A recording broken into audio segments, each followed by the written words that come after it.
Huh? Is this thing on? Oh, it is on. Welcome, one and all, to my educational video on radar. Most people know what radar is, but do they know what radar is? Well, by the end of this video, my job is to make sure that you're fully informed on what it is, how it was made, and what it does. Because if I don't do that, I'll fail the project. So,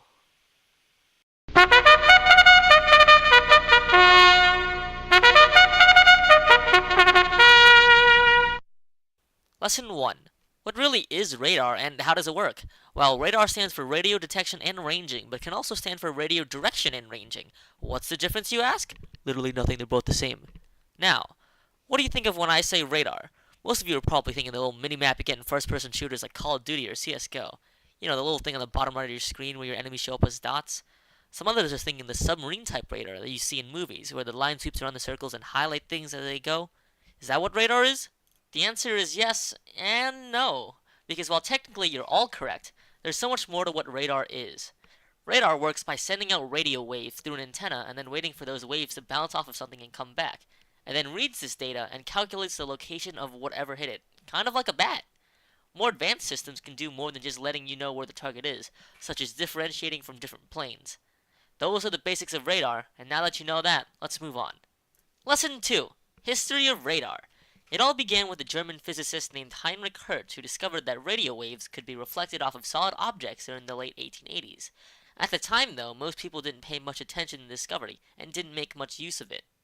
That is, until 1904, where multiple patents for an obstacle detector and ship navigation device was being filed in several different countries by one guy named Christian Holzmeier.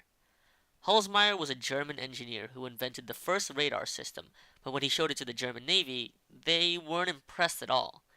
The issue was that there was no real need for a radar system, at least not until the 1930s.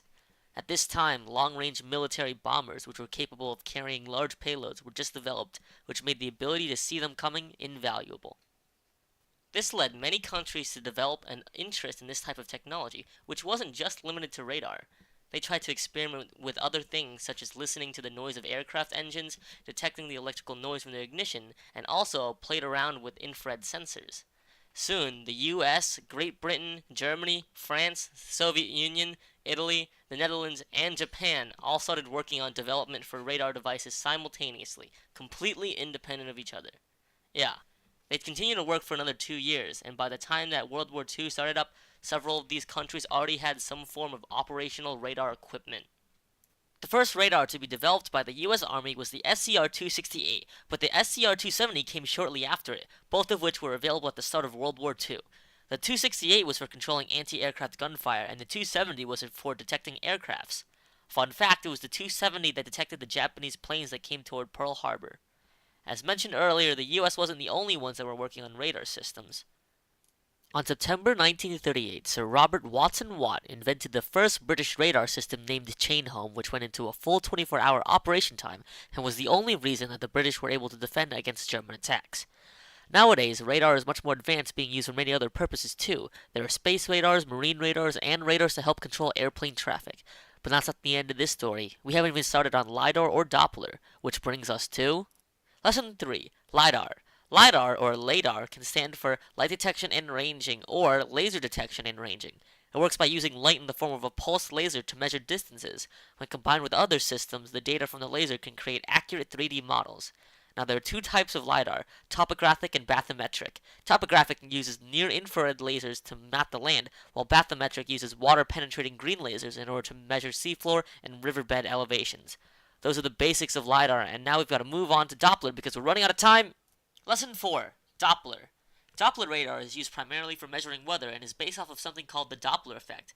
To explain the Doppler effect, imagine a man throwing a ball to another man, and the throw takes exactly 1 second to make. Theoretically, the catcher should catch a ball in exactly 1 second. Now, if the thrower was running at the man as he threw it, it would take less time for the ball to get there. Doppler radio works off of this principle. It sends out energy until it runs into something, which then disperses. The radar then waits for the energy to come back and reads how far away it was, which direction it is headed in, and in the instance of hurricanes, how fast the winds are. That's all for Dopplers, and for this video in general. Everyone pretend like you learned something so that Mr. Gowan gives me an A on this project, and don't forget to smash that like